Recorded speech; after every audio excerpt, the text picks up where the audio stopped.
Hey, what's going on, everybody? This is Jay Myrax, and today we're gonna beat on a dead horse. Not actually, but today's topic is hardware versus software, and I want to talk about hardware and software, or hardware versus software, not so much from the perspective that you may be expecting. I'm not gonna talk about which one is better. I think at this point, software has well proven itself to be an effective means of making music or music production or beat making. So the video is not really about whether hardware is sounding better or just has a better workflow. These are things that can be very subjective and not as important in the overall effectiveness of music. So what I want to talk about today actually is more of a change in paradigm and change in thinking with the era of software and the era of hardware-based production. So when I think about the period of time where hardware-based production was more dominant in music, one of the things I noticed was that the quality of music production was a lot different on several levels. So one of the first things I noticed is that the hardware-based production really focused more so on the quality of the performances and also just the overall quality of the initial sounds used or recorded. So in that time frame, you have to consider there wasn't heavy access to plugins. There wasn't this whole idea of instantiation or multiple instantiations of a plugin or effect or synthesizers. Everything was fairly limited. So if you had a Rhodes piano, for example, you could use that Rhodes piano one track at a time. You couldn't do multiple Rhodes at the same time unless you own multiple Rhodes keyboards.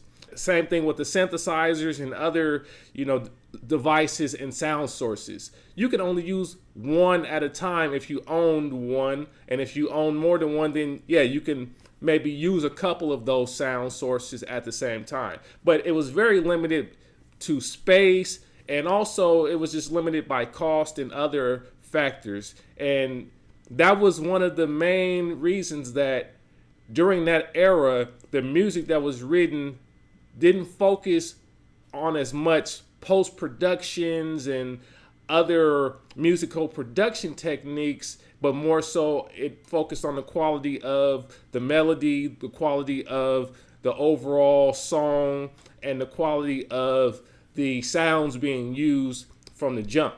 If we look at the software-based era, which we're in now, you can see a lot of that has changed actually.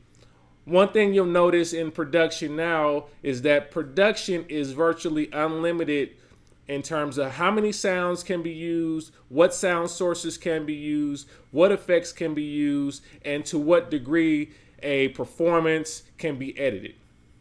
This is a big deal because now what you find is a lot of producers are finding themselves doing a lot more post-production, a lot more edits and things that make the production sound more polished, more sleek, more entertaining in some ways. And just overall, it makes for a more interesting listening experience when you have certain types of effects going on and different types of just edits and things that make the overall sound be more intriguing to the listener. We don't have to worry about only having one device or how to get the most out of one device because we have instantiation. We can use multiple instances of our favorite drum machine or favorite synthesizer or favorite compressor or reverb or whatever the case may be. The thing that is becoming the game for music production now is our creative usage of tools and technology, and also how far we can push the sonic character of certain sounds now. So you'll see things like sound design becoming more important as well. because now a producer may take an initial sound and start playing with all types of effect chains on their initial, say, let's go back to the Rhodes sound, and they might turn it into a sound at the end that sounds nothing like a Rhodes because of the amount of effects and processing they've done on it to make it sound unique. And I think these things and these capabilities are great. I believe that it's really expanding the potential for sound and just overall potential for music in general. But one thing we have to make sure that we don't lose sight of is that music production techniques do not dictate the effectiveness of a song, point blank. So a song is always going to be effective based upon how great the melody is, and if it's a lyric or vocal based song, it is more about the melody and the lyrics and the way that the lyrics are delivered or performed. So those are the things that make a song effective at the end of the day. We often refer to our music based upon the recorded version that we first heard the song in.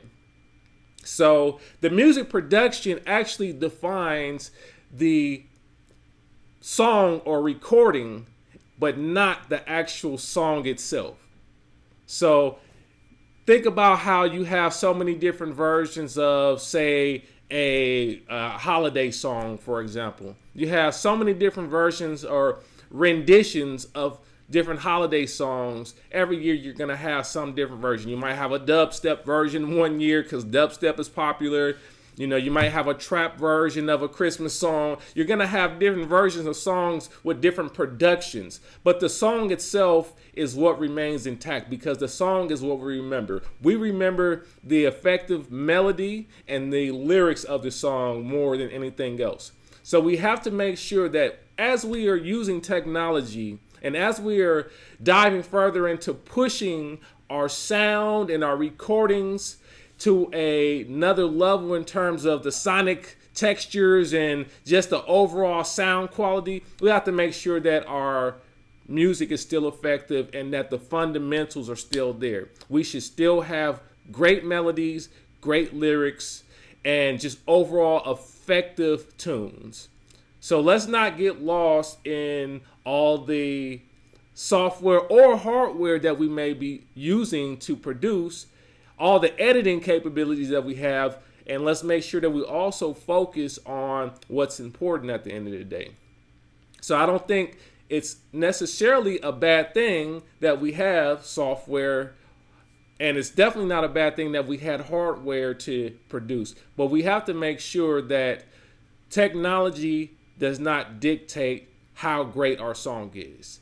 No matter how many glitches you put in a song, no matter how many tape stops or stutter effects or auto tunes or whatever else you do to make your song sound sonically superb, at the end of the day, what people will most remember is that melody and those lyrics. So I just wanted to touch on this because I found myself listening to records recently and just comparing them to older records and seeing how the music production game changed. And I noticed that a lot of newer music is really focused on how much of the technology can be utilized to make effects. And I just hope that we don't get lost in that battle and make things more focused on the use of technology as opposed to just the overall song and the quality of the song. All right, so hopefully this is a helpful video to you guys. I'll continue making blog posts like this. If you like this video or if this video is helpful for you, go ahead and share this video, and also please subscribe. All right, so until next time, peace and God bless.